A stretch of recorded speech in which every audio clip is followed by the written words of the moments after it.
ímpetu de servicio, de ver mejor a tu país, para ti y tu familia. La pasión por tu profesión es lo que te define, porque sabemos que eres bueno, pero queremos que seas el mejor. En la Escuela de Posgrado de la Universidad Norbert Wiener, creemos en ti. Por eso te impulsamos a alcanzar tu máximo potencial y luchar por tu pasión para seguir avanzando.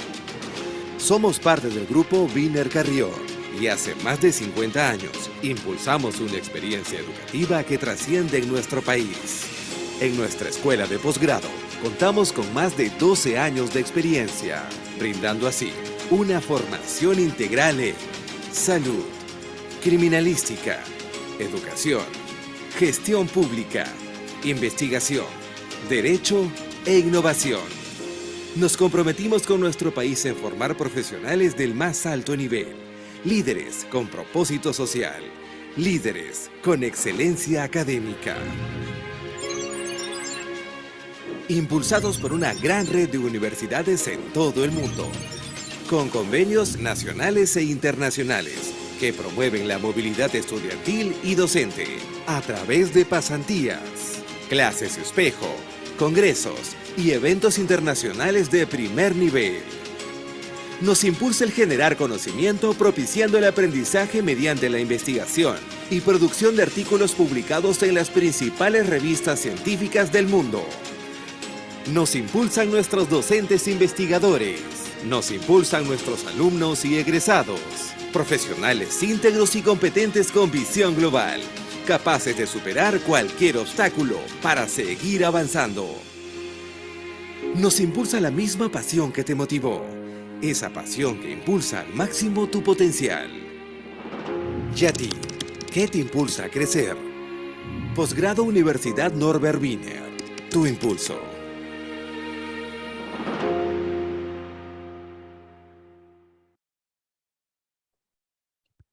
Buenas noches a todos los presentes, sean bienvenidos a el evento del día de hoy titulado Los pilares en la nueva gestión pública, el acceso al ciudadano, organizado por la Maestría en Gestión Pública y Gobernabilidad de la Universidad Norbert Wiener.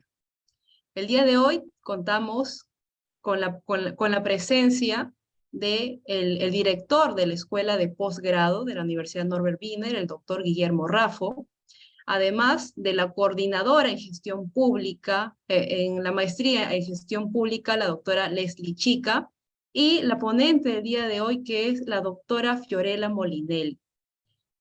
Muchas gracias, doctora Molinelli, por la ponencia del día de hoy. Estamos seguros que vamos a aprender muchísimo. Y bueno, para dar una presentación, la doctora Fiorella Molinelli Aristondo, como sabrán, es economista de la Pontificia Universidad Católica del Perú, magíster en Economía y Políticas Públicas por la Universidad Torcuato Di Tella de Argentina, y doctora en Gobierno y Políticas Públicas del Instituto de Gobierno de la Universidad San Martín de Porres. Además, es especialista en gestión pública, políticas públicas, regulación y servicios públicos, con énfasis en los sectores de hidrocarburos, electricidad, gas y minería, transporte, saneamiento, política social y salud. La doctora Molinelli, asimismo, ha sido investigadora en el Organismo Supervisor de la Inversión Privada en Telecomunicaciones, OSIPTEL, asesora principal de la presidencia del organismo, supervisor de la inversión en energía y minería, OSINERMIN, asesora para la presidencia del Congreso de la República. También ha sido directora fundadora de la Autoridad Nacional de Protección al Consumidor en Indecopi, asesora del despacho de gabinete de asesores del Ministerio de Economía y Finanza, el MEF, miembro del equipo especializado de seguimiento a la inversión del MEF. Asimismo, ha sido ex viceministra de Transporte, ex viceministra de Construcción y Saneamiento, ex ministra de Desarrollo e Inclusión Social y ex presidenta de ESALU. Es además coautora de diversas publicaciones. Ejerció labores de docencia en la PUC, en la Universidad San Martín de Porres y en la ESAM. Doctora Molinelli, es un honor contar con su presencia el día de hoy. Su amplia experiencia en la gestión pública nos va a permitir a los presentes aprender un poco más del tema. Muchas gracias. Doctor Rafa.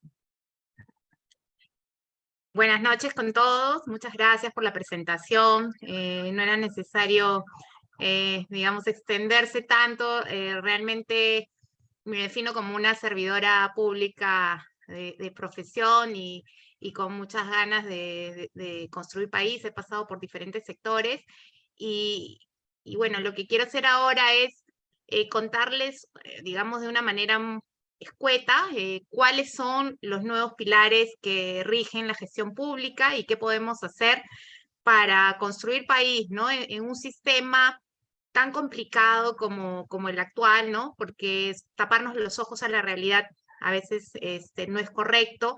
Vivimos en un mundo en donde necesitamos cada vez más articular entre los diferentes actores, tanto políticos como sociales. Entonces, si me permiten, voy a compartir la presentación. Me dicen si Ahora se puede visualizar. Sí, doctora, le confirmamos. En tanto, el doctor Guillermo puede precisar también sus palabras para que continúe la doctora Fiorella. Guillermo. Muchas gracias Leslie. Buenas noches y bienvenidos todos a esta presentación de la doctora Fiorella Molinelli, a quien le expreso mi agradecimiento a nombre de la Universidad y de la Escuela de Posgrado. La doctora Molinelli es profesora honoraria de la universidad, ¿no? Tuve la oportunidad de estar justamente en la ceremonia donde fue ungida con esta distinción, y es para nosotros realmente, por su trayectoria profesional, un referente importante en la gestión pública, y siempre nosotros creyentes en brindarles una educación de calidad a nivel de posgrado, recurrimos a los mejores referentes. Y qué lindo de tener a la doctora Fiorella Molinelli hoy día con nosotros para que nos hable sobre los retos de la gestión pública en el Perú. Así que muchas gracias, Fiorella, por estar con nosotros, y te cedo el uso de la palabra. Adelante, por favor. Gracias, Guillermo. Gracias por la bienvenida nuevamente, Leslie, a todos los presentes. Muy buenas noches. He tratado de preparar una presentación que sintetiza un poco los pilares de la gestión pública y lo que normalmente se dicta en una escuela de gobierno dentro de lo que se llama modernización del Estado. Y básicamente la idea es entender cuáles son algunos de los elementos conceptuales que hoy rigen la política de modernización del Estado, en donde no podemos perder de vista, como les decía al inicio de mi introducción, el tener al centro el ciudadano. Hoy las políticas públicas no se construyen a partir de un escritorio o desde, digamos, los tecnócratas tradicionales, los burócratas tradicionales que a partir de la teoría tratan de construir una serie de políticas públicas, sino que necesitamos primero tener puesto al ciudadano al centro y desarrollar toda una estrategia conjunta de articulación entre los diferentes actores políticos y sociales. También vamos a entender un poco cuáles son los ingredientes para promover la gestión del cambio en las instituciones públicas a través de un adecuado diseño e implementación de la política pública, y conocer los principales elementos de la gestión por resultados, donde lo que se busca es, como les decía al inicio, no perder de vista el eje de tener al centro al ciudadano. Cuando hemos desarrollado alguna tarea dentro de la gestión pública, nuestro lema era paciente al centro, ciudadano al centro, y a partir de eso se comienza a construir todos los ejes de las reformas y de las políticas públicas. Entonces, ¿cuáles deberían ser los objetivos de una política de modernización del Estado? En primer lugar, buscar que estas políticas sean efectivas, que sean transparentes y fáciles de entender para el ciudadano, donde el ciudadano se sienta que es partícipe de ella, y donde la administración pública pueda rendir cuentas de los resultados que se van logrando a partir de la creación de estas políticas, ¿no? La gestión pública moderna pone al ciudadano al centro y lo que busca es brindar servicios públicos con un enfoque de orientación al ciudadano. Y eso se logra a partir del cumplimiento, seguimiento y evaluación de las políticas públicas, tratando de que éstas aseguren calidad y una gestión del conocimiento. Para eso se necesita trabajar también los arreglos institucionales, es decir, que estas políticas públicas se trabajen de la mano con los actores políticos, con los actores sociales, y que ellos se sientan parte del cambio. Y dentro de la persecución de los objetivos, lo que tenemos que tener como, digamos, misión es aumentar la cobertura de más y mejores servicios.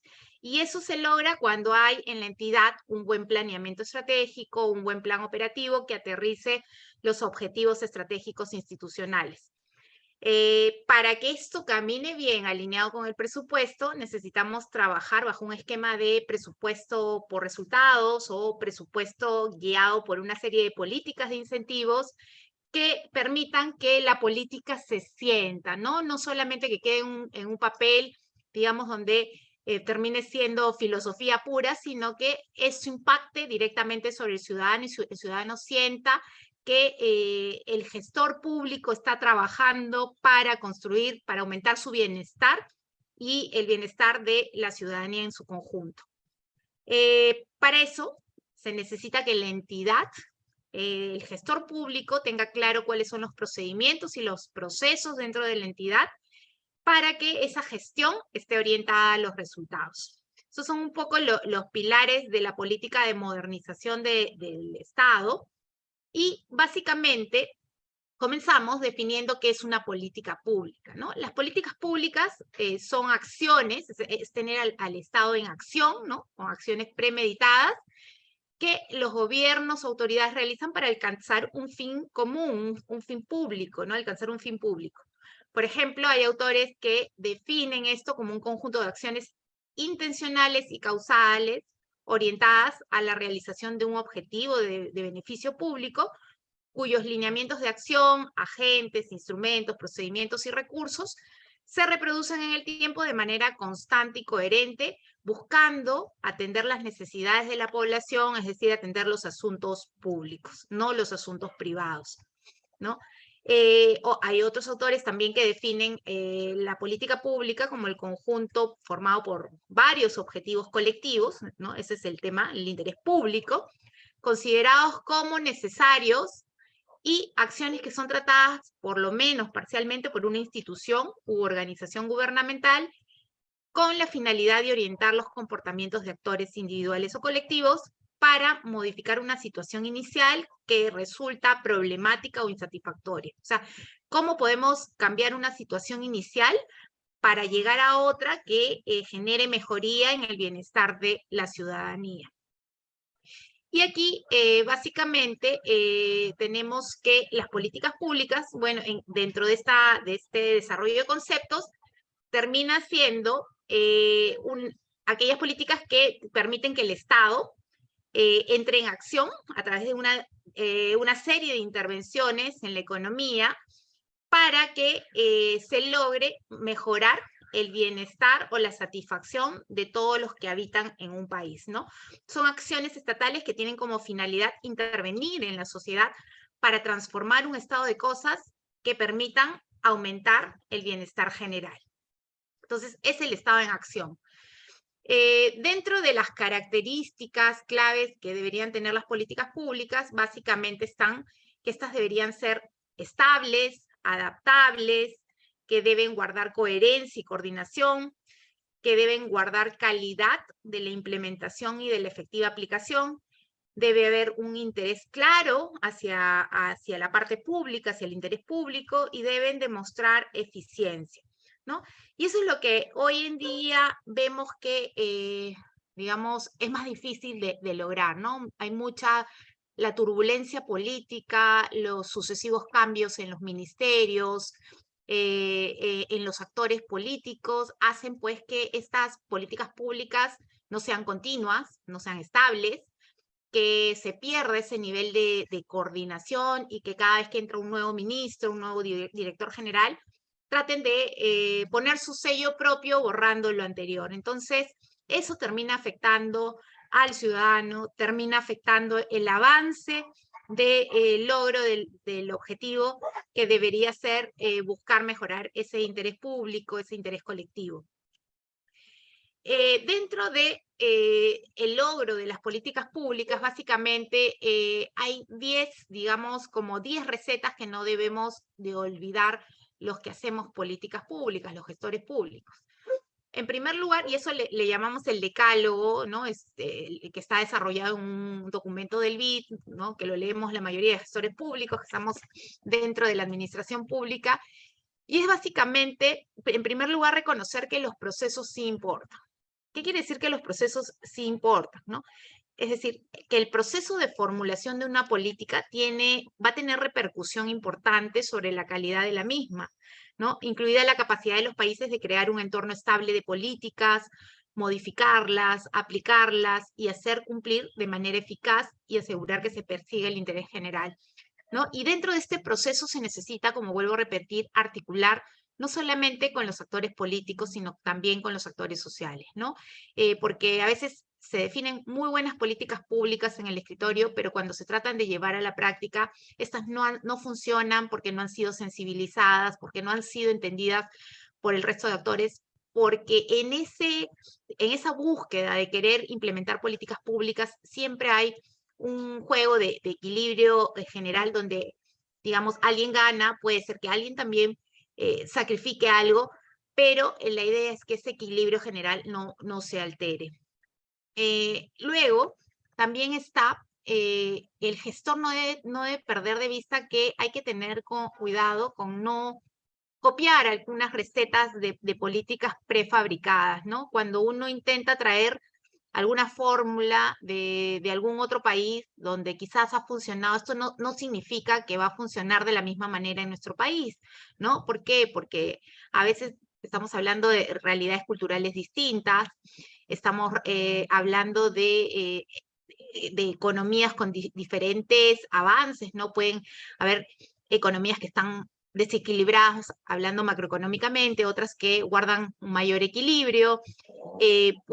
Pueden haber economías con mucho ruido político, con una gran crisis social, con una gran crisis política, y entonces no necesariamente las políticas van a funcionar de igual manera en el mismo espacio, en el mismo tiempo, ¿no? Entonces hay que pensar con cuidado, no quiere decir que porque una política funcionó bien en un país, nos va a funcionar de la misma manera en el nuestro, ¿no? Entonces, eso es un riesgo que siempre existe, ¿no? Y por eso es necesario estudiar con cautela cada una de las políticas, ver los impactos, los beneficios, la sensibilización de la misma para ver si esta tiene aceptación o no dentro de los actores relevantes en nuestro país. Otro tema importante es que algunos rasgos claves de políticas pueden ser tan importantes para lograr las metas de desarrollo como, digamos, evaluar bien su contenido o evaluar bien su orientación. Y ahí básicamente hay que ver que estas políticas pues sean fáciles de adaptar, sean fáciles, si uno de repente implementa una política y esta no es perfecta a lo largo de su desarrollo, hay que ver pues que la podamos modificar fácilmente, perfeccionar, ¿no? Y que esto pueda seguir teniendo pues un grado de articulación y coordinación con los diferentes actores. O sea, es como cuando tú pones un piloto a manejar un avión, ese piloto tiene que estar preparado para hacer una maniobra, para hacer algún ajuste inmediato de manera que no se pierda el objetivo de llegar al destino final, ¿no? A la meta. Entonces, tiene que haber calidad en la implementación y una clara orientación hacia el interés general, buscando siempre la eficiencia y la implementación de la política. Luego, también tenemos que velar porque los efectos de las instituciones políticas en los procesos de formulación de las políticas solo se pueden entender de una manera sistémica. ¿Qué quiere decir esto? Es un poco lo que también les comentaba hace un momento, que cuando uno trata de implementar una política pública, esta política puede, digamos, incidir sobre un determinado grupo, pero puede al mismo tiempo, digamos, exigir que un grado de sacrificio en otro grupo de la economía. O sea, siempre puede ser, digamos, un juego en donde alguien se beneficia y algún otro se sacrifica, ¿no? Y entonces la idea es que dentro de estos arreglos institucionales, dentro de estos cambios institucionales, no se altere ese equilibrio general. Entonces, se necesita un grado de interacción y de articulación entre las diferentes esferas digamos, de entidades públicas para que la política avance y que ningún sector se pique, ¿no? En algunos momentos, dentro de mi experiencia en la administración pública, a veces, por ejemplo, el Ministerio de Economía y Finanzas ha querido ser muy promotor de la inversión privada, claro, y a veces el hecho de avanzar muy rápido con la inversión privada, con los megaproyectos, choca quizás con los objetivos que persigue el Ministerio del Ambiente.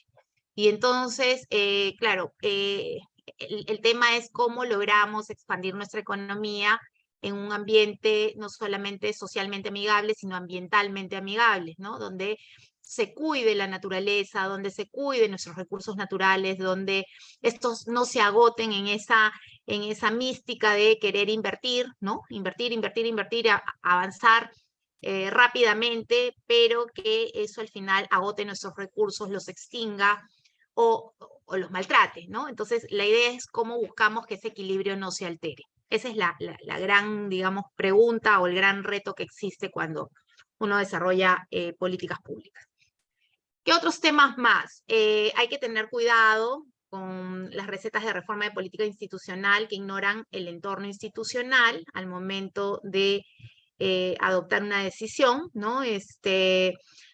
Y esto tiene que ver con el timing, ¿no? De las reformas, que es un tema que también hoy lo estamos viviendo muy de cerca, ¿no?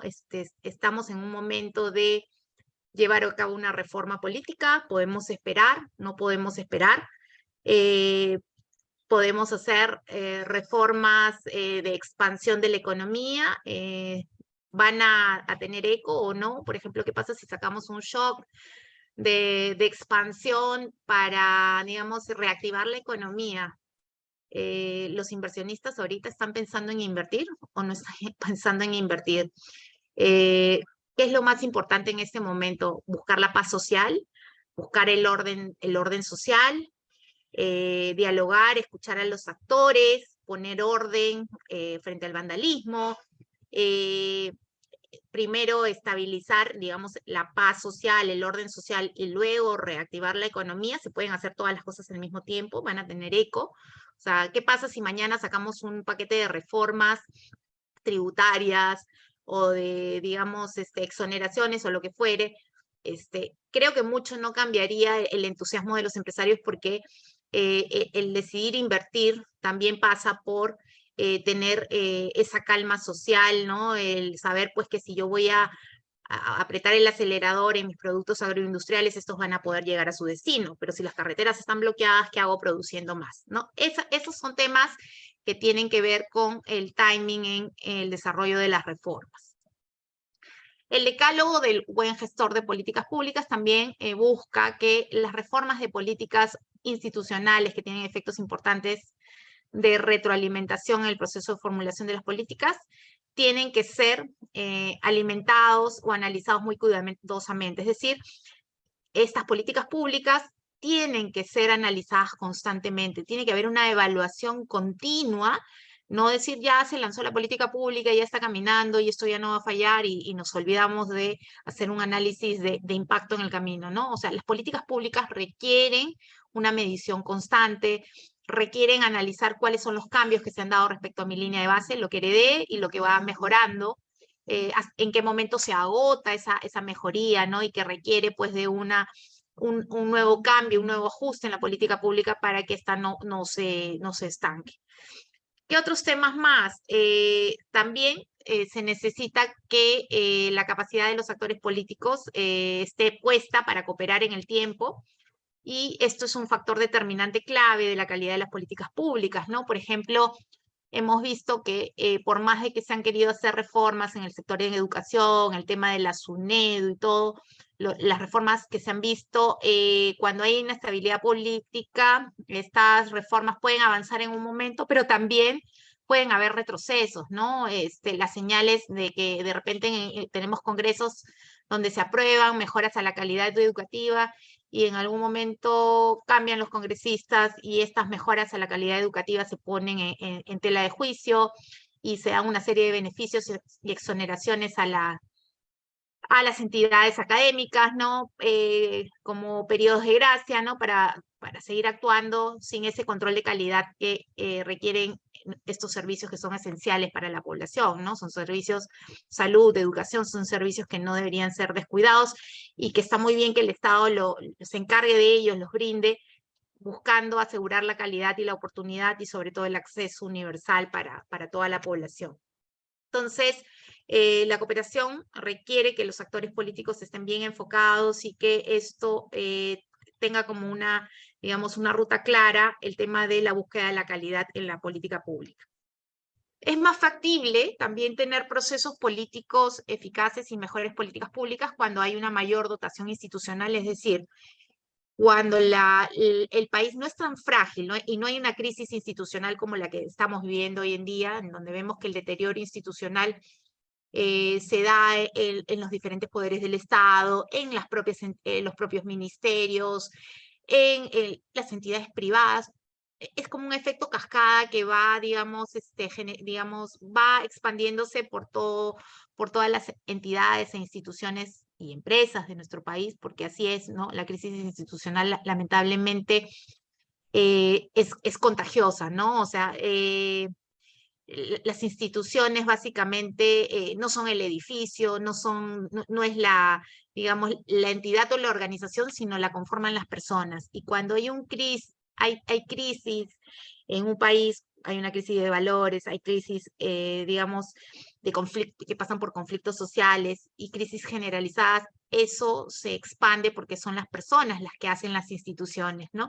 Y necesitamos pues que esto cambie a lo largo del tiempo, que se tome conciencia de la importancia de que tengamos instituciones sólidas en el país, ¿no? Para que estas instituciones puedan trabajar, unir sinergias para mejorar nuestras políticas públicas y que eso finalmente impacte sobre los ciudadanos. La mayoría de estas virtudes institucionales no se consiguen de la noche a la mañana, hay que crearlas y conservarlas y depende de los incentivos políticos de los actores políticos claves, ¿no? Necesitamos, o sea, de nada sirve adoptar la mejor administración pública del mundo si luego vamos a tener ese clientelismo político, ¿no? Que viene para recompensar a la base partidaria, ¿no? Que es lo que hemos visto a lo largo de estos últimos años, ¿no? Sobre todo en estos 2 últimos años, las entidades han perdido muy buenos técnicos, ojalá que se comience a recuperar, ¿no? ¿Para qué? Para meter a gente del partido político, que bueno fuera que sea gente con experiencia, pero lamentablemente son personas que muchas veces carecen de experiencia en gestión pública, y que eso hace que las entidades se debiliten aún más, ¿no? Entonces, ahondamos más la crisis institucional y básicamente lo que se pierde o lo que se ve son instituciones frágiles que no avanzan, que no toman decisiones porque no saben y al final eso impacta sobre la calidad del servicio que recibe el ciudadano. Finalmente, se necesita que atrás del empuje de cada una de estas políticas públicas exista un líder, ¿no? Si el liderazgo es claro, esto va a ayudar a mover el motor de la entidad, a mover el motor de la economía. Y si hay un líder claro a nivel de la Presidencia de la República, de la PCM, de los ministros, eso mejora mucho más la articulación y la implementación de las políticas públicas en cada uno de los sectores. Entonces, la política pública, resumiendo, es el producto de la discusión y persuasión recíproca de muchos actores políticos, gubernamentales, sociales, que lo que hacen es, en primer lugar, poner al centro, digamos, el foco a un determinado problema para formular una receta o una solución que permita, digamos, la búsqueda o el incremento del bienestar general de la ciudadanía. Estas políticas públicas son el resultado de un conjunto de decisiones que buscan solucionar un problema público, no es un problema privado lo que se busca solucionar, sino un problema público, y para eso hay que saber bien, tener claro cuál es el diagnóstico, es como un médico, ¿no? Para buscar la solución, para curar al paciente, necesitas tener primero un claro diagnóstico del problema, y que se logre plantear una serie de ideas, ¿no? Que permitan, digamos, llegar a corregir ese problema a lo largo del tiempo, formulando bien estas políticas públicas. Aquí les he puesto una pequeña distinción entre lo que es la política y las políticas públicas, ¿no? No podemos, son términos totalmente, digamos, distintos, aunque convergen en algunos conceptos. La política, cuando hablamos de la política en singular, esta hace referencia a las relaciones de poder, ¿no? Es lo que estudia la ciencia política, los actores que ejercen poder dentro de la esfera social, dentro de la esfera económica, dentro de la esfera política. Y las políticas en plural hacen referencia a las políticas públicas, es decir, a aquellas soluciones específicas de cómo manejar los asuntos públicos. Y también existe este mix entre política y políticas públicas, ¿no? Podríamos hablar de la política de las políticas públicas, que básicamente serían aquellas relaciones de poder en el proceso de que un gobierno lleve a cabo una determinada acción en búsqueda de lograr un objetivo dentro de la sociedad, ¿no? Y normalmente lo que vemos es que el objetivo de los políticos consiste en llegar a establecer políticas públicas de su preferencia, ¿no? Normalmente a través de los partidos políticos colocan su bancada en el legislativo y ellos van a promover de esta manera, a través de sus actores políticos, políticas públicas, ¿no? Que sean de su preferencia, y pueden bloquear otras que no les resulten convenientes, ¿no? En el sistema educativo está claro que ese juego se da respecto al manejo, en los últimos años ha sido evidente respecto al manejo de la SUNEDU, ¿no? Avances y retrocesos, actores políticos que entran, ¿no? Buscando promover algunas normas de su interés en el campo educativo, y otros que buscan, digamos, bloquear algunos temas que los terminan perjudicando, ¿no? La política, en su sentido más amplio, tiende a conformar tanto las propuestas de las políticas públicas, ¿no? Como a aquellas que se buscan concretar a lo largo del tiempo. Básicamente lo que se va a buscar es que a través de los políticos de turno, los gobiernos se transformen en un instrumento, ¿no? Para promover sus políticas públicas, ¿no? Puede que existan políticas públicas sin políticos, y también pueden haber políticos sin políticas públicas, ¿no? Hay gente que llega al poder y no tiene la menor idea de cómo, digamos, generar propuestas coherentes de políticas públicas, ¿no? Y en el camino van aprendiendo. Y hay otras políticas públicas que se pueden promover desde el escritorio, pero sin el apoyo político. Entonces, es bien importante que estos dos conceptos trabajen de la mano, ¿no? Porque si no, ninguno es perfecto si se ve de manera aislada, ¿no? Las políticas públicas sin política tienen un problema de diseño. Y dentro del gobierno, no nos podemos olvidar que la política es necesario, y fuera del gobierno no se pueden olvidar tampoco de que hay que estudiar bien cuáles son esas políticas públicas que hay que impulsar para poder construir país. Entonces, otro tema importante cuando hablamos de las políticas públicas es que estas se pueden clasificar de distintas maneras, porque podemos tener políticas sociales, políticas económicas, ¿no? Las políticas sociales, por ejemplo, son aquellas que tienen que ver con el alivio de la pobreza, con el desarrollo de los programas sociales, tipo el Ministerio de Desarrollo e Inclusión Social, ¿no? Donde tienes Juntos, tienes el programa Jaliwarma, tienes el programa Cuna Más, ¿no? Y así hay una serie de programas que están destinados a generar un mejor logro de bienestar en la población de pobreza extrema, ¿no? Los pobres y pobres extremos. Luego tenemos las políticas económicas que básicamente están asociadas a un buen manejo macroeconómico, ¿no? Cómo se mueve la hacienda pública, cómo se mueve el Banco Central de Reserva y las finanzas del Estado.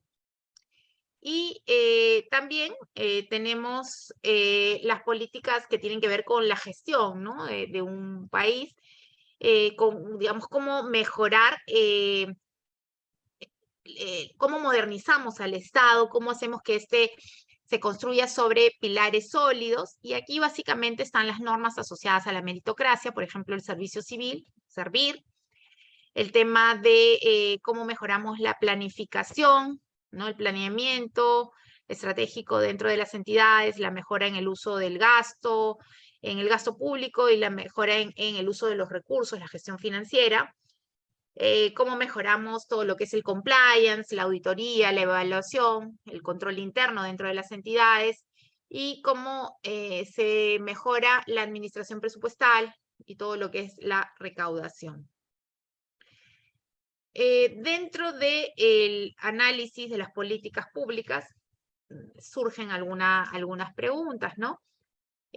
Algunas de esas preguntas para los actores siempre presentes son si el gobierno debería intervenir para solucionar un problema concreto, es decir, ¿cuándo es oportuno que el gobierno intervenga en la economía para corregir una falla de mercado, ¿no? En la economía pueden haber una serie de fallas de mercado, por ejemplo, los monopolios, y cuándo es oportuno que el Estado intervenga, ¿no? Y por qué debe intervenir, hay que tenerlo claro, ¿no? ¿Cómo se debe orientar esa intervención? ¿Cuánto tiempo debería durar la intervención? ¿Qué costes? ¿Cuánto cuestan las intervenciones del gobierno? ¿Y quién se beneficia a partir de la intervención, ¿no? Para eso también, por ejemplo, en el caso de los monopolios naturales, ¿no? Se crearon los organismos reguladores, OCIPTEL, OCINERMIN, SUNAS, OCITRAN, ¿no? Que son los reguladores de de la infraestructura de servicios públicos y esto, bueno, cuando se crea, genera un costo, ¿no? Porque hay que mantener a una burocracia, pero también se persiguen objetivos de incrementar las inversiones en los servicios públicos, que exista más penetración de los servicios de telecomunicaciones, de energía. ¿Por qué? Porque un monopolio, por ejemplo, si se deja al monopolio solo, sin ningún sistema de regulación en una economía, el monopolista lo que busca es producir la menor cantidad posible al mayor precio. Entonces, no hay incentivos para expandir el servicio. Por eso es que se requiere la intervención del Estado para poder, digamos, generarle competencia a estos monopolios e incentivarlos a través de metas, a través de controles, supervisiones, para que el servicio público se expanda. ¿Qué otro tema más es importante, ¿no? Dentro del análisis de las políticas públicas? Se necesita claramente seguir un proceso dentro de la evaluación de la política pública. En primer lugar, vamos a tener, voy a ir al cuadrito que sigue, que es, primero, antes de diseñar una política pública, hay que tener claro cuál es el problema que queremos curar, que queremos solucionar. ¿Cuál es la definición de ese problema? ¿Quiénes son los actores?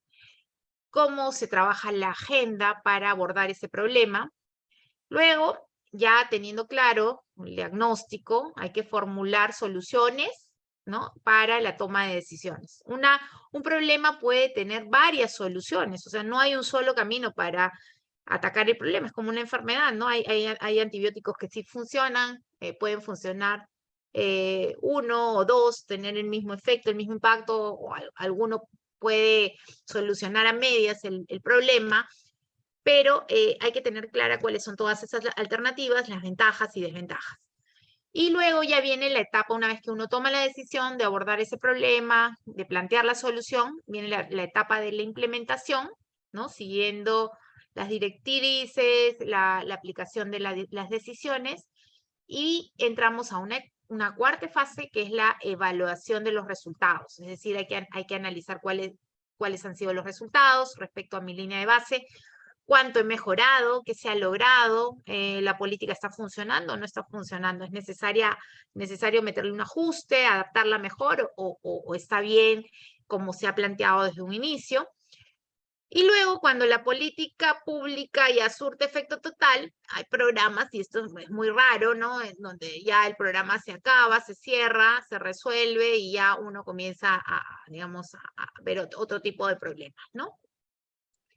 En el caso de Perú, por ejemplo, en las políticas de inversión de salud, ¿no? Cuando uno quiere analizar las políticas públicas en salud, la primera pregunta que uno se hace es, ¿cuál es la brecha en salud? ¿Cuál es la brecha en infraestructura? ¿No? Porque de alguna manera el cierre de brechas lo que busca es que el ciudadano, que es el fin supremo de la política pública, el ciudadano al centro, tenga una atención de calidad y una atención oportuna. O sea, si yo tengo que decir qué busca el ciudadano busca una atención en salud con calidad y con oportunidad, es decir, que no tenga que hacer colas y que al finalmente se le solucione el problema. Y eso pasa por reconocer, en primera instancia, uno de los problemas más graves es las grandes brechas que existen en infraestructura. No existen hospitales suficientes en ninguno de los 3 niveles de atención, la atención primaria, la atención mediana y la atención compleja, para solucionar los problemas de la población.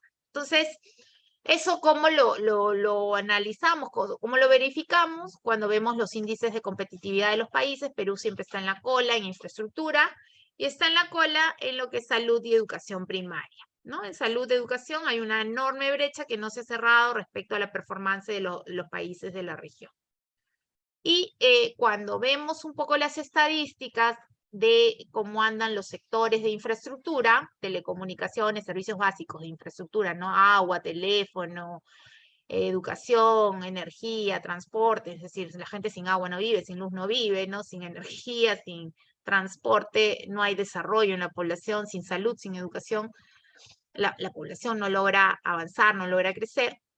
Entonces, si nos enfocamos en el tema de salud, vemos que hay una brecha alrededor de 20.000 millones hoy en día, quizás un poquito más, y vemos que en el caso de salud, pues tiene dentro de esa brecha de 20.000 millones, de salud tiene una brecha pues de más de 5.000 millones de dólares. Y cuando ya se pasa a un análisis mucho más puntual de cuáles son las brechas por cerrar, se puede tener estudios que determinan pues de cuántos hospitales nos faltan en cada nivel de atención. Por ejemplo, hoy en día, en el caso de la seguridad social, se tienen alrededor de brecha de establecimientos de salud. Deberían haber 480 establecimientos de primer nivel de atención y se necesita pues incrementar alrededor de 300 establecimientos hoy en día de primer nivel de atención. En cuanto a los hospitales de alta complejidad, nos faltan alrededor de 20 hospitales de alta complejidad para cerrar la brecha, ¿no? Hospitales tipo Rebagliati, y hospitales de mediana y alta complejidad, mediana complejidad alrededor de 80. Entonces, eso hace que se valorice esa oferta, digamos, en recursos humanos, en los edificios que hay que construir, en los hospitales, la implementación de la tecnología, y eso suma alrededor pues de 40.000 millones de soles, ¿no? Y en el caso de, aquí está cuantificado la oferta más inmediata, lo que podríamos cerrar en el corto, digamos en el mediano plazo, no en el corto, sino en el mediano plazo, están pues esos 180 establecimientos de primer nivel de atención y una oferta de 20 hospitales medianos, ¿no? Y eso está, digamos, valorizado en casi 5.000 millones de soles. Entonces, una vez que tenemos claro qué se necesita, cuál es el problema de fondo y cómo podemos solucionar, vienen las recetas, ¿no? Ya, entonces, ¿cuál va a ser mi política pública? Yo tengo que llevar a cabo una fuerte política de promoción de la inversión en salud, y esta inversión puede venir por 2 canales, a través de la inversión privada o a través de la inversión pública, ¿no? Y allí uno puede hacer tu mix de canasta eficiente, donde uno puede poner de esos 4.000 millones, cuánto podría ir por la vía de la inversión pública y cuánto podría ponerse en la canasta de asociaciones público-privadas, ¿no? Los dos sistemas, desde mi punto de vista, han funcionado bien. Algún sistema puede ser un poco más rápido que el otro, necesitamos sobre esos sistemas, bueno, se desarrollan la canasta de proyectos, y eso es lo que se propone para dar un impulso, un shock a las inversiones en el sector salud. Entonces, esto es un poco cómo se diseñan las políticas públicas rápidamente en un esquema de salud desde el punto de vista de la seguridad social. En cuanto a la reforma y modernización del Estado, cuando hablamos de las reformas del Estado, básicamente allí tenemos una mirada política, ¿no? Hablamos de la reforma política, hablamos de reformas más de corte estructural, ¿no? Y comprende procesos y cambios sustanciales, ¿no? En la organización y redistribución del poder político, de su estructura, de su funcionamiento, para mejorar el desempeño y contribuir positivamente a una nueva relación entre el Estado y la ciudadanía. Es lo que se conoce como un nuevo pacto social. Y cuando hablamos de modernización del Estado, no reforma del Estado, sino modernización del Estado, más que nada nos estamos enfocando a tener una mirada más de corte administrativo. Es decir, cuáles son aquellos procesos que complementan a la reforma del Estado y que buscan de manera prioritaria mejorar los procesos administrativos, o sea, lograr una simplificación administrativa al lado del aparato estatal, de manera que se consiga el logro de los objetivos a través de un gobierno mucho más eficiente, más rápido, no elefantiático, ¿no? Y dentro de la modernización del Estado, lo que vamos a tener es cómo mejoramos los resultados de los entregables a las personas, cómo logramos un proceso de transformación constante en la gestión y cómo generamos valor público a través de las intervenciones del Estado. Se genera valor cuando tú tienes una situación inicial, una situación social inicial, que es calificada como problemática, y pasamos a una situación social 2, donde existe una mejora, una corrección en el problema y un incremento en el bienestar de los ciudadanos. Entonces, allí podemos decir que de alguna manera se ha generado valor público. Y para acompañar digamos, esas mejoras, es necesario tener una visión de lo que debería ser un buen gestor público. En primer lugar, tener claro que lo que no se mide no mejora. O sea, hay que medir los resultados, ¿no? No hacer filosofía sentado en un asiento de una entidad pública, ¿no? Mucha gente se sienta en una entidad pública y hace filosofía pura y saca documentos y se dedica a transformar ROFs, transformar instrumentos de gestión y de repente voltea y ya salió del asiento porque ya lo sacaron. Entonces, vuelve a entrar otro y no se avanza, ¿no? Entonces, la idea es cómo nos ponemos a hacer cosas que realmente impacten en el ciudadano. El ciudadano no siente el cambio en el ROF, el ciudadano no siente el cambio en el instrumento de gestión. Lo que el ciudadano siente es si le ponen un nuevo hospital, si le ponen una nueva escuela, si las colas se reducen, si las medicinas le llegan a tiempo. Entonces, ¿cómo mejoro mis procesos y cómo mejoro esos procesos que finalmente tienen un impacto directo en el ciudadano, no en si hay más o menos burocracia? Y cómo logramos que la participación ciudadana se dé dentro de esta toma de decisiones y que haya una rendición de cuentas, que exista transparencia en la rendición de cuentas, y cómo logramos que los ciudadanos puedan evaluar la calidad, la cantidad y oportunidad de los bienes y servicios recibidos. Entonces, cuando comparamos el paradigma burocrático con el paradigma postburocrático, un tema clave es cómo entregamos valor público al ciudadano, ¿no? Normalmente en el paradigma burocrático, las políticas públicas las definen expertos. En cambio, en el paradigma postburocrático, el de la nueva gestión pública, lo que buscamos es que el ciudadano valore el servicio entregado. O sea, no nos importa lo que diseñó el experto, sino que el ciudadano se dé cuenta de que se ha generado un valor público dentro de el desarrollo de las políticas públicas de un determinado, por ejemplo, sector. Que exista, en el caso del paradigma burocrático, lo que se busca es seguir reglas y procedimientos, ¿no?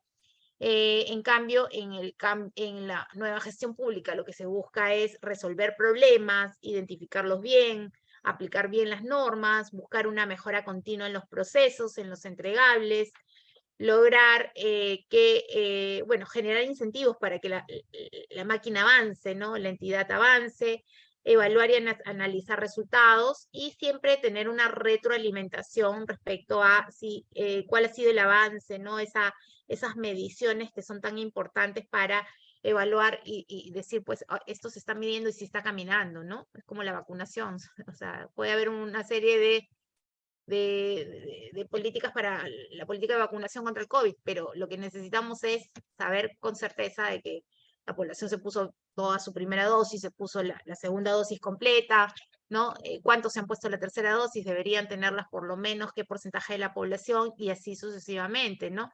Y lo mismo no solamente por el COVID, sino dentro de la política, por ejemplo, de prevención, las vacunas en los niños, ¿no? ¿Cuánta población infantil se ha vacunado? ¿Cuánta población infantil tiene anemia?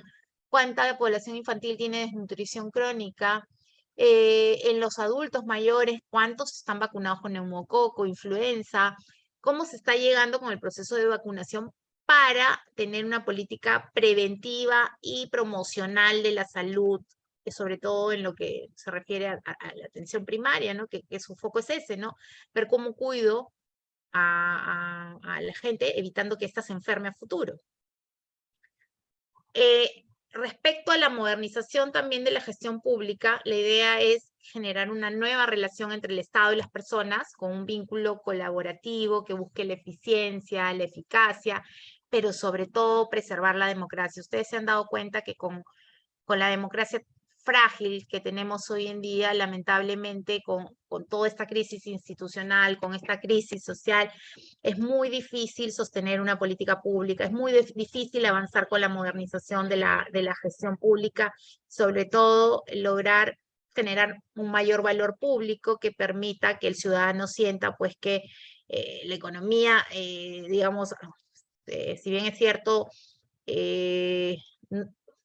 camina todavía un poquito, ya cada vez más coja, pero en piloto automático, como se dice, siempre el tema político y económico han ido por puertas separadas. Yo creo que esa era ya está terminando y sí necesitamos hacer un esfuerzo grande por retomar la paz social, por dialogar y por ver cómo se acaba con toda esta crisis tan grave, tan fuerte que estamos viviendo y que está poniendo que hace que nuestra democracia penda de un hilo, ¿no?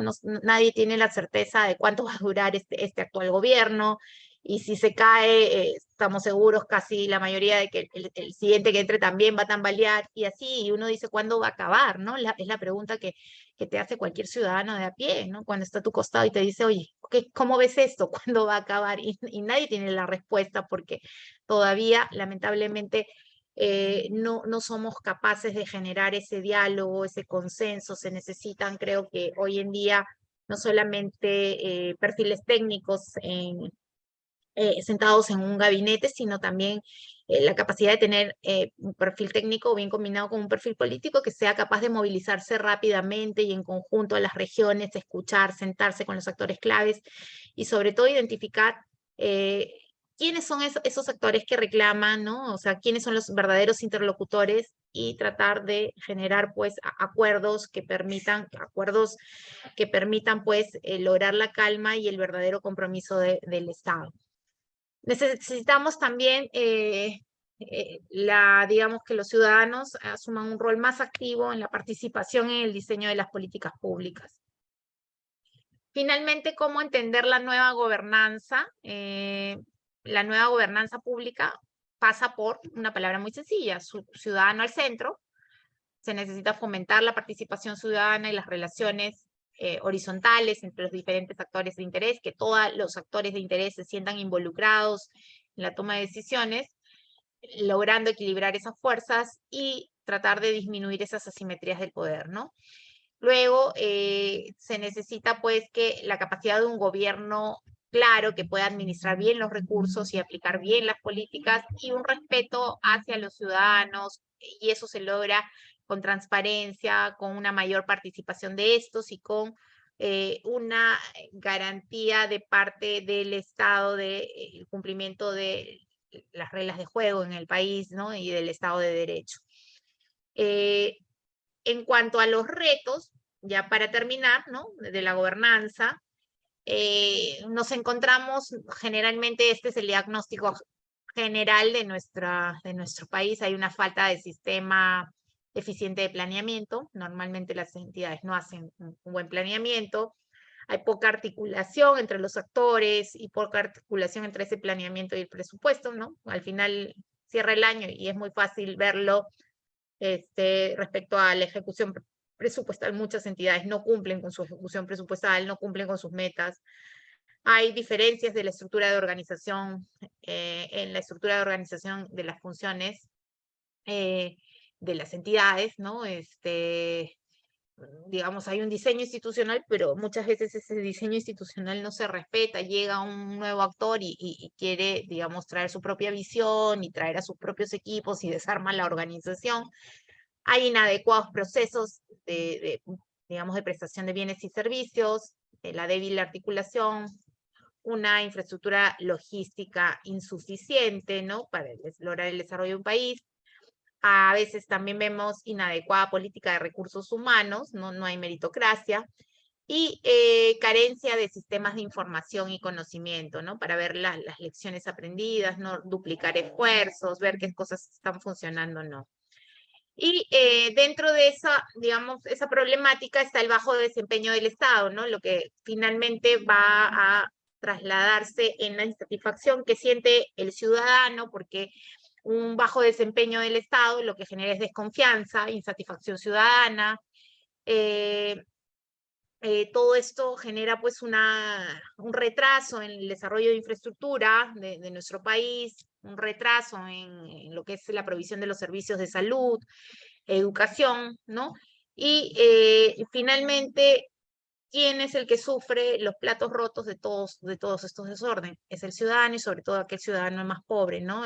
Imagínense a la persona, al más pobre, de pobreza extrema, si uno aquí, dentro de toda esta crisis social, cuando uno va a hacer las compras al mercado, pues ve el impacto en precios. Imagínense lo que está pasando la gente en Madre de Dios, ¿no? Que no les llega ni siquiera los productos, los insumos químicos para potabilizar el agua, que no puede, donde el balón de gas les cuesta, pues, 5 veces más, 6 veces más de lo que le podría estar costando a alguien que ya ha sufrido el impacto del incremento de precios del gas acá en la capital.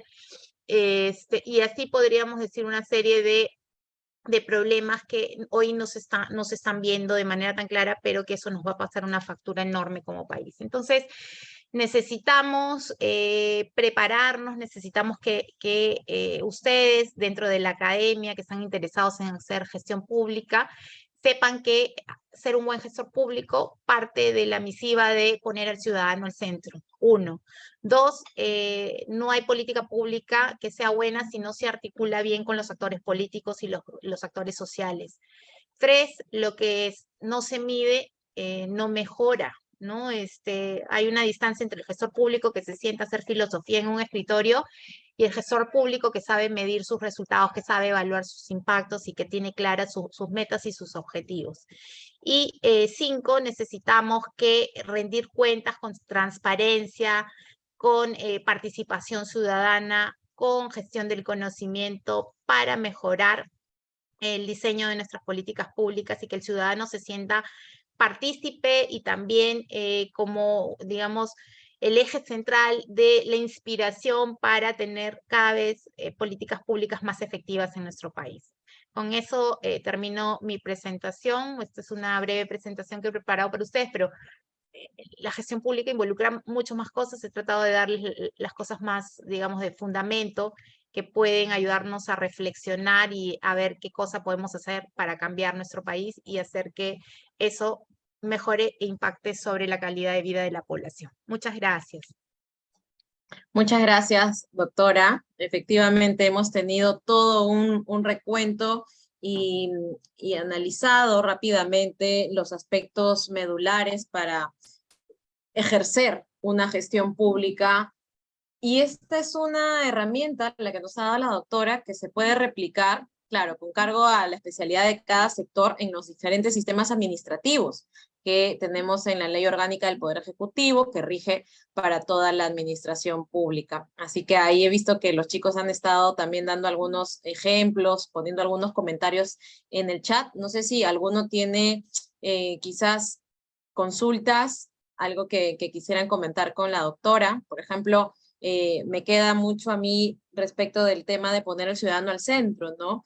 Y justamente se trata de ponerlo al centro en, en los distintos sectores en donde participa. La doctora Fiorella Molinelli ha sido presidenta de salud en unos retos muy grandes, incluyendo, por supuesto, la pandemia. Entonces, ella siempre dice, el paciente al centro, ¿no? Con atención primaria, y siempre dibujando estas estructuras de políticas públicas y la ejecución de las mismas, poniendo al centro al ciudadano, al paciente, a los derechohabientes, a sus familias. Entonces es importante que así también se pueda replicar en minería, en transporte, en ambiente, en interior, defensa y etcétera, en los otros sectores que tenemos tan necesarios, tan medulares en nuestro país. Y por supuesto seguir haciendo más promociones de gestores públicos como seguramente lo tiene aquí la doctora. Estaba leyendo un comentario de Sara, ¿no? Tampoco existen profesionales suficientes para atención de salud, eso es cierto. Justo hoy día conversaba con algunos actores relacionados al mundo de los gobiernos locales, ¿no? Que esto parte, digamos, de el desafío de trabajo, un trabajo conjunto entre los gobiernos locales, regionales y el gobierno central, ¿no? Esto es tarea de todos. Y en el caso, por ejemplo, del cierre de brechas de infraestructura, también existe una necesidad de cierre de brechas de recursos humanos. Lo cierto es que el desarrollo de capacidades muchas veces se ve mucho más lejano en las regiones más olvidadas de nuestro país. O sea, por ejemplo, es muy difícil que un neurocirujano, un oncólogo pediatra, un oncólogo se quede al interior del país. Hay muy pocos especialistas. Entonces, lo que hay que trabajar ahí es cómo de una manera innovadora, creativa, podemos cerrar estas brechas, ¿no? Y en el caso de salud, se ha hecho o se hizo un gran esfuerzo en ayudar a cerrar estas brechas a través de la telemedicina.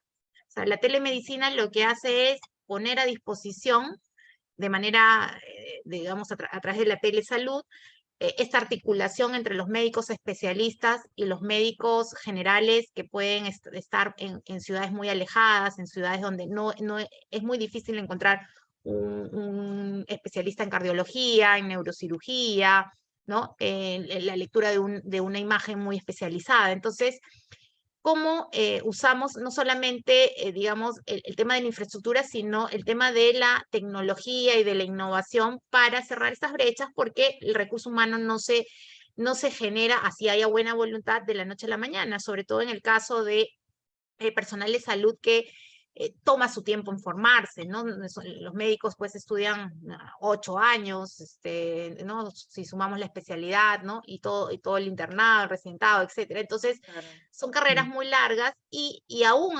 contabilizando esos plazos, lo más probable es que se genere de manera desigual ese crecimiento en Lima o en las principales regiones del país respecto a las demás regiones, ¿no? Entonces, hay que buscar soluciones innovadoras, mecanismos de incentivos para ir cerrando esas brechas.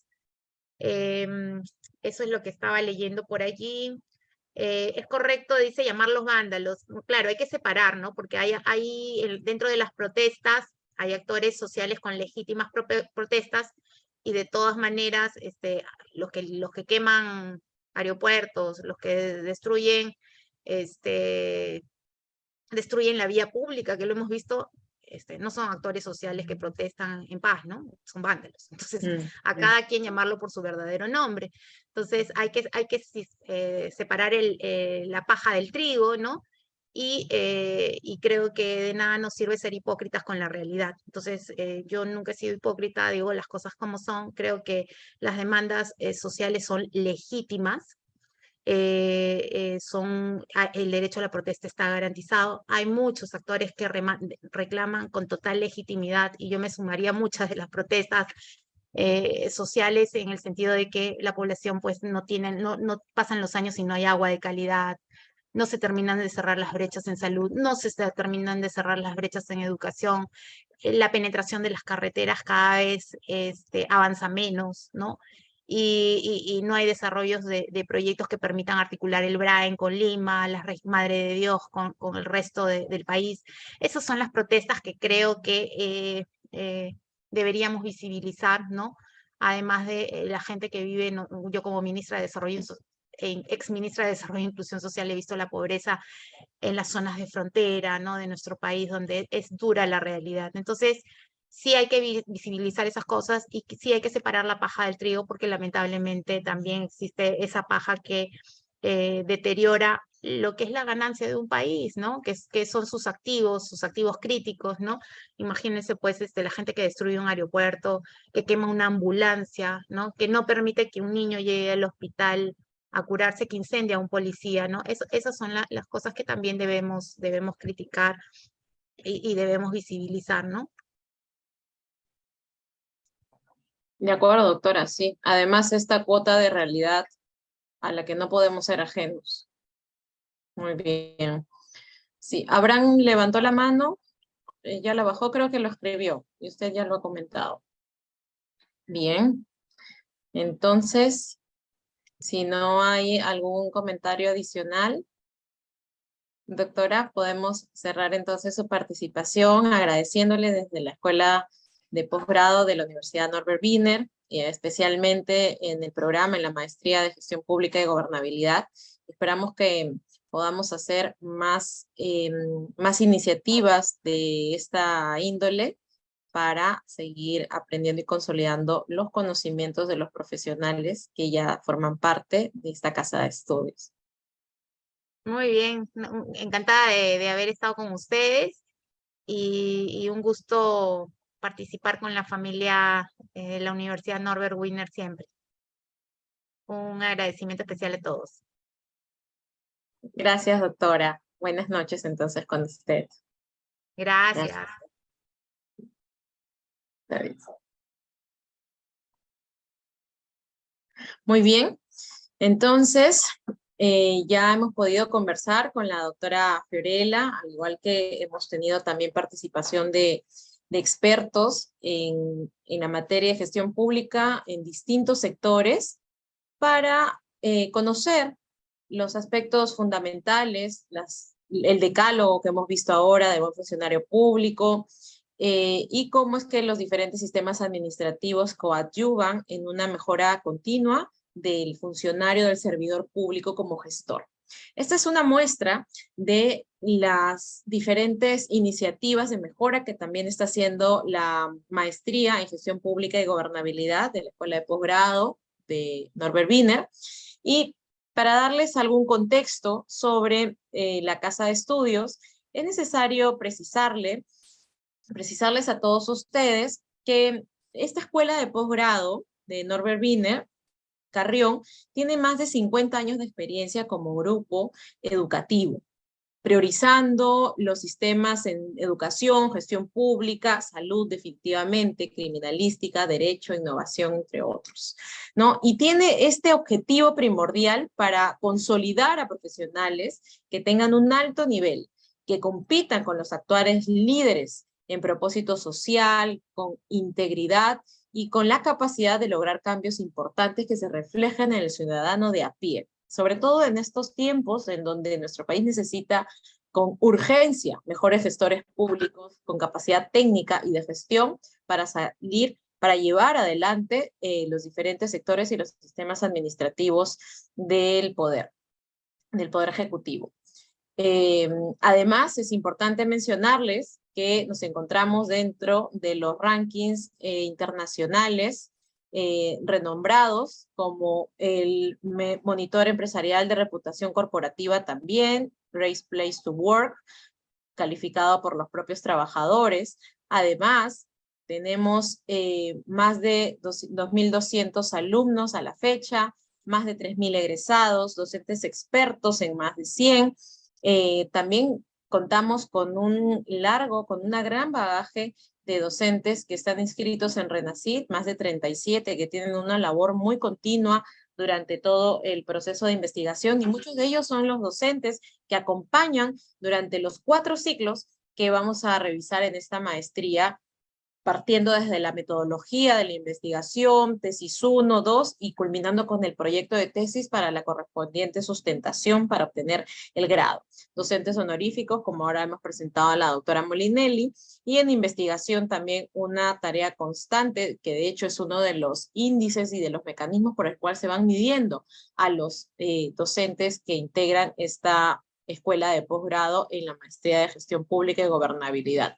Además de esto, también contamos con convenios internacionales que permiten a los alumnos tener acceso, en algunos casos, a las bibliotecas, a herramientas de gestión, intercambios también en su momento con universidades de Colombia, de España, de México, Chile y en Ecuador, ¿no? Algo que también va a estar a disponibilidad del alumno que forme parte de la maestría en gestión pública y gobernabilidad. Para este programa, que inicia en 27 de febrero, tenemos al convenio con la Universidad Bernardo Higgins en Santiago de Chile para realizar una pasantía internacional que vamos a ver más adelante y que seguramente lo vamos a poder precisar en el camino. El objetivo del programa de la maestría en gestión pública y gobernabilidad de esta escuela de posgrado tiene como eje central a la investigación y el desarrollo, la formulación, el seguimiento y el monitoreo de proyectos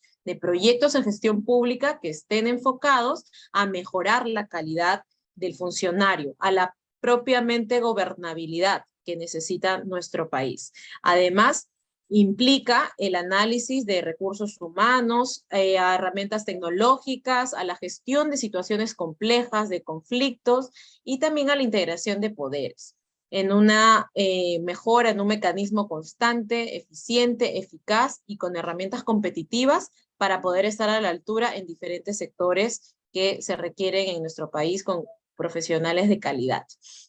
La modalidad actual, con las normas que están vigentes a este momento, sería una presencial, ¿no? Que combina una labor online y algunas clases que se dictarían en la sede de Lima de la universidad. Además, contamos con docentes de primer nivel, que ustedes van a poder visualizarlo en la presentación que la vamos a compartir. Tenemos estas pasantías internacionales que en principio no son obligatorias para los alumnos, pero definitivamente es un plus, es un agregado para nuestros alumnos. Talleres de investigación con énfasis desde el primer nivel, como lo he mencionado, y ahora lo vamos a ver en el desarrollo de los ciclos académicos, clases espejos con otros países, ¿no? Que son profesores extranjeros expertos en determinadas materias, y algo transversal que hoy necesita definitivamente también la gestión pública es el desarrollo de habilidades blandas, que propone ser un acompañamiento académico durante toda la etapa de esta maestría. La pasantía con la Universidad Bernardo Higgins, ya la mencioné, que tiene temas específicos sobre la propia gobernabilidad y la gestión pública. Además, es importante que puedan conocer que el perfil del egresado de esta maestría en gestión pública es aquel que tiene la capacidad de gestionar de manera estratégica y operativa la propia organización pública en el marco de la gobernabilidad y poniendo adelante las herramientas con eficiencia, eficacia y con transparencia. Además, el egresado es capaz de liderar equipos multidisciplinarios y hacer este match que nos ha precisado también la doctora Fiorella, ¿no? El componente político con el técnico en una balanza para sacar adelante proyectos que se requieren en el marco de la mejora continua de las herramientas de gestión de las políticas públicas de los distintos sectores del país, facilitando aprendizaje del sector público de forma ética e integral. Además, analiza y propone políticas públicas que faciliten el desarrollo. Investigaciones de acuerdo a las líneas de investigación que están señaladas en gestión pública, gobernabilidad y el desarrollo social y humano. Estos 4 ciclos, como ustedes podrán ver, tiene transversalmente desde el primero a la metodología de la investigación, un segundo que ya cuenta con un seminario de tesis, en el tercero un desarrollo más profundo de la tesis, y un cuarto donde ya debería estar todo preparado para el paso final y la obtención del título del grado de maestro. Incluye en este primer ciclo temas de gobernabilidad, desarrollo humano, los diseños de las políticas públicas, para pasar a un segundo ciclo donde ya se tenga un liderazgo también en la transformación digital, con la planificación estratégica, la ética, la acción política. Ese curso lo dicto yo, así que ojalá que puedan ser ustedes, puedan integrar las clases que son muy dinámicas y constantemente cambiantes por la coyuntura actual que vivimos en nuestro país. Ya en un tercer ciclo hablamos sobre los juegos estratégicos, las herramientas y las alternativas para resolver los conflictos sociales, construcción de consensos, movilización de bases también, y no es ajeno la gerencia de finanzas públicas y locales, que también se necesita en cada administración pública a todo nivel de gobierno. Y finalmente un cuarto ciclo donde ya hablamos de gerencia y teoría de organización pública, de la gobernabilidad y de una gerencia social que implique el desarrollo. Ya las habilidades blandas, como mencioné, también es un eje transversal, hablando del manejo de tiempo, con eficiencia, trabajo en equipo, la resiliencia. Es importante también que la certificación, que ustedes conozcan que la certificación tiene este grado, ¿no? De maestro en gestión pública y gobernabilidad. Esta es la descripción de los docentes, que ustedes lo van a poder conocer con este formato que se les va a compartir. Está la descripción de mi caso, una maestría en gestión pública, por la Universidad de Pompeu Fabra de Barcelona y Autónoma de Barcelona, y otra maestría en inteligencia estratégica por el Centro Alto de Estudios Nacionales del CAN. El profesor Matos, que es un investigador reconocido en el RENACIT, además tiene un gran rol en la Contraloría General de la República, Giancarlos Escurra, Néstor Cuba y Jorge Vargas, que son los tres pilares en la investigación. Ellos los van a acompañar desde la metodología de la investigación. Y el doctor José Sanguinetti, que es un general del Ejército del Perú, que tiene mucha experiencia en gestión pública también, y es uno de los mejores profesores con los que contamos, al igual que el doctor Gilmer Valenzuela y Jorge Vargas. ¿Correcto, Nadiuska? Entonces esta es la parte comercial que pongo a disposición de ustedes.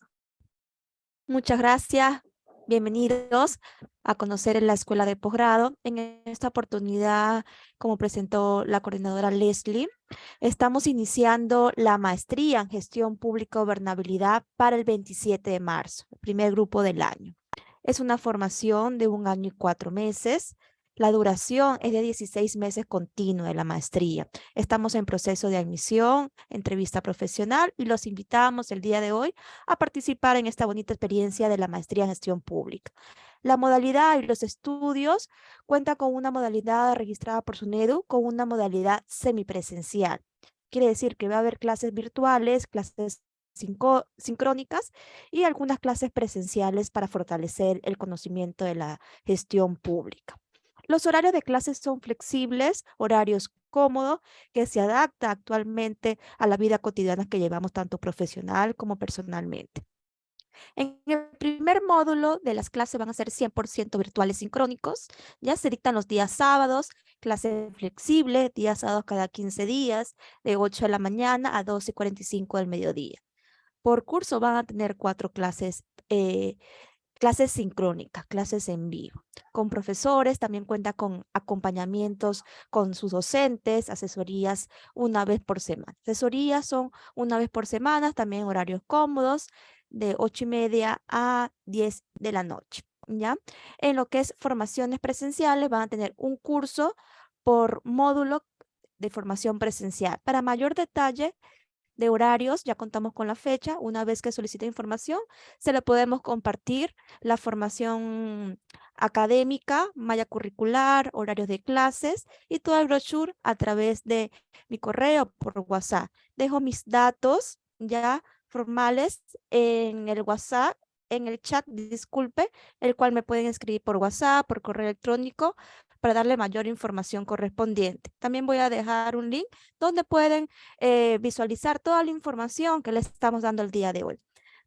Es también muy importante destacar los convenios y costo de la maestría actuales, beneficios y descuentos que estamos dando para la maestría de gestión pública en la Escuela de Posgrado Universidad Norbert Wiener.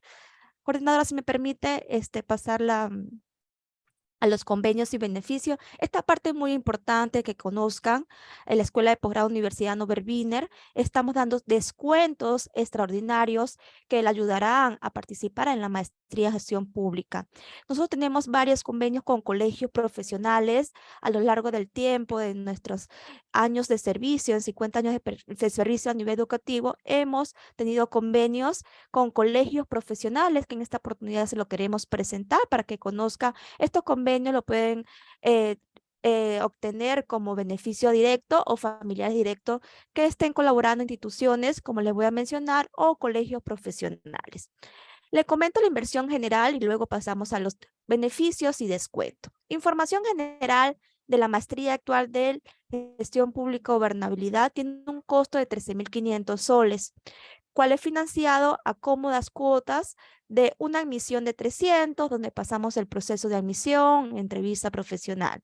Matrícula de 300 soles de matrícula que se paga cada inicio de ciclo, cada 4 meses, muy cómodamente. Y las pensiones regulares son por el tiempo de estudio. Un financiamiento de 16 meses de 750. Esta es la información general.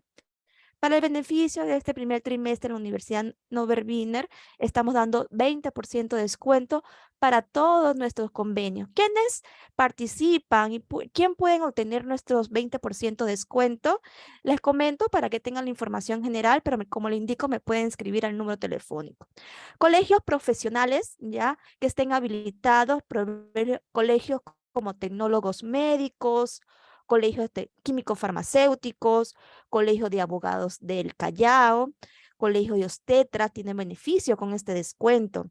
Todos los que están colegiados. Colegio de ingenieros, tienen gran acogida con nosotros, con la Universidad Norbert Wiener, colegio de enfermeros, colegio de contadores públicos, colegio de administradores, todos los agremiados de los colegios que estoy mencionando tienen el 20% de descuento en nuestra maestría en gestión pública. Colegio de psicólogos, también tenemos una acogida con lo que es perfil de psicólogos. También instituciones importantes con el MINSA de salud, que están muy ligados a lo que es la parte de gestión pública para mejorar el proceso. Poder Judicial, Ministerio Público, RENIER, Fuerzas Armadas, Ejército de Perú. Aquí les menciono algunos convenios, pero igualmente si usted me indica, nadie busca, trabajo en esta institución, tenemos convenios, me pueden llamar cómodamente al mi número que estoy dando por el chat para verificar convenios y descuentos que se le puede ofrecer en esta oportunidad para que puedan participar e iniciar su proceso de maestría con nosotros, con la Universidad Norbert Wiener. Así pasamos con los costos. ¿Quién obtiene el 20%? Todos los convenios que hay mencionado. ¿Cuánto quedaría el costo de inversión? 11.100 soles. ¿Cuál sería el financiamiento? Inscripción 300, matrícula 300 y las cuotas mensuales de 600 soles, ¿ya? Para culminar les indico nuestros egresados del Instituto Carrión, que tiene más de 50 años elaborando con nosotros, a la mano con lo que es la parte educativa. Todos los egresados de nuestro Instituto Carrión tienen un 30% de descuento en esta convocatoria. Nuestros egresados de pregrado, de posgrado, tienen un 30% de descuento. Nuestros también formadores y colaboradores de la Universidad Norbert Wiener, tanto administrativos como docentes, también tienen descuento a partir del 40%. Para destacar cuánto quedarían las pensiones y el total de inversión con el 30%, 9.900 soles, inscripción 300, matrícula 300, pensión 5, ¿ya? También tenemos el convenio con el Ministerio Público, el 18%.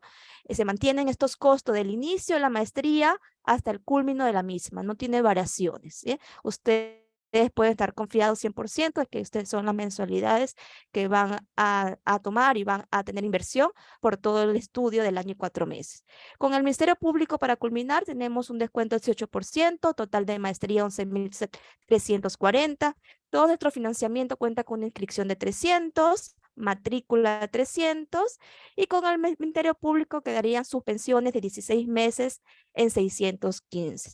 En temas generales, ya son costos de inversiones que les puedo otorgar, Pero como le indiqué, para mayor información se pueden comunicar directa conmigo. Estamos en proceso de admisiones. Las vacantes son limitadas y son bienvenidos a participar en esta maestría en gestión pública. Si tienen alguna pregunta, alguna consulta, la pueden realizar también por el chat. Aquí voy, estimada Leslie, voy leyendo las consultas que han dejado por el chat para poder aprovechar la oportunidad de poder responder. Indica el estimado Oscar Arce, se puede acceder al 30% de descuento si está en último ciclo de la maestría gestión en la universidad.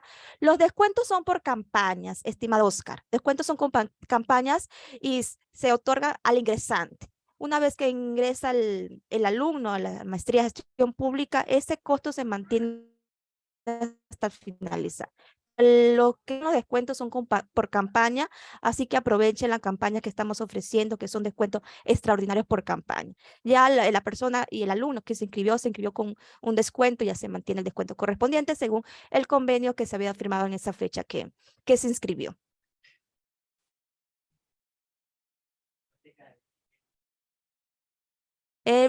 Contesto la pregunta de Sara Olvea. Estimada Sara, indica los colaboradores con la universidad, dijo el 40% de descuento. Sí, todos nuestros colaboradores de la universidad, Nover, Wiener y Carrión, cuenta con descuento. Esto es un beneficio para nuestros colaboradores. A partir del 40% hasta el 90% de descuento tienen nuestras formaciones de posgrados y maestría. Es por tiempo de servicio, estimada Sara. A partir de 6 meses se otorga el 40% de descuento en nuestras maestrías. A partir y mayor de 5 años hasta el 90% de descuento. Si esa me puede escribir un chat, me puede llamar o me pueden dejar sus números directamente para poder comunicarle, indicar los descuentos y mandarle información de la maestría. Sí, estimado Oscar, si desea iniciar en esta campaña con la maestría en gestión pública, sí obtiene el descuento para la maestría, el 30% como egresado. Voy leyendo algunas otras preguntas.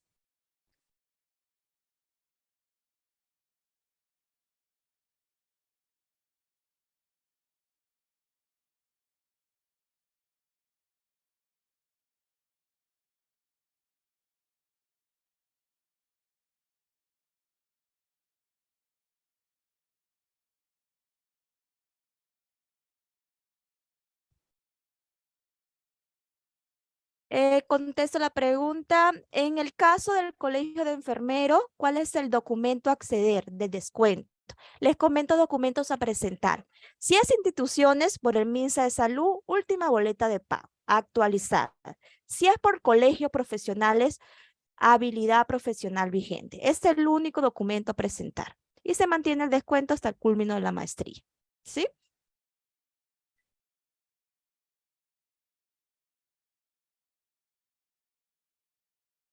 Sí, respondo a la estimada Irma.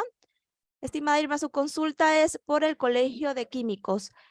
Consulta, ¿esta maestría aplica convenio con el Colegio Químico Farmacéutico? Sí, fue uno de los colegios mencionados. Sí tenemos convenio actualmente con el Colegio Químico Farmacéutico. 20% descuento. Mis pensiones con colegios, instituciones, quedarían 600 soles mensuales por financiamiento 16 meses. 20% descuento por todos los colegios.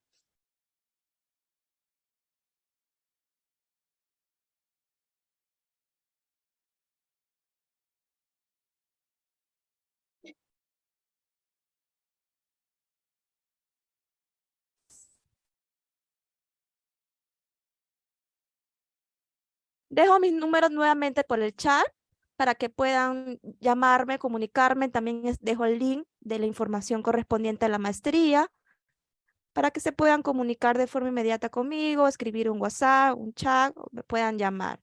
También me pueden dejar sus números para dar finalidad a lo que es a la charla y el webinar el día de hoy.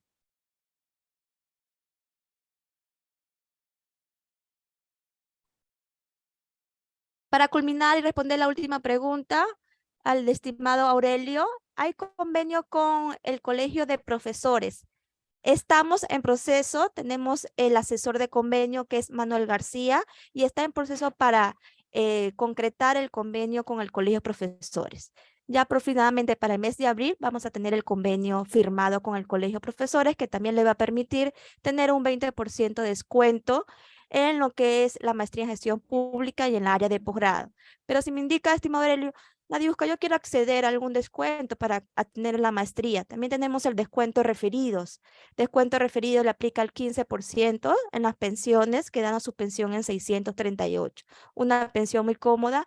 ¿Y cómo es el convenio referido? Si tenemos colegas, compañeros que se animan y desean hacer la maestría en grupo, que es una buena oportunidad, cada uno de ellos, por 3 personas, por 3 colegas, se lo toca el 15% a cada uno.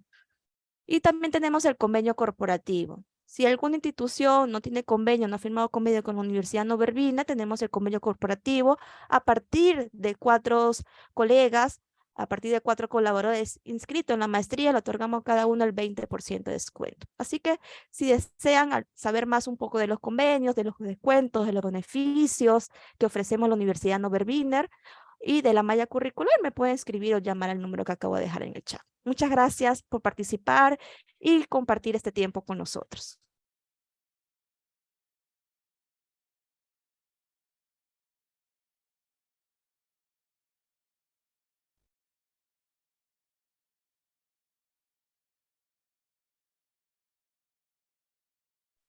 Listo, Nadiuska. Sí, hemos culminado el webinar. Muchas gracias, coordinadora. Muchas gracias, Yuriko, por compartir estos webinars con nosotros. Hasta una nueva oportunidad. Muy bien, nos vemos entonces. Buenas noches con todos.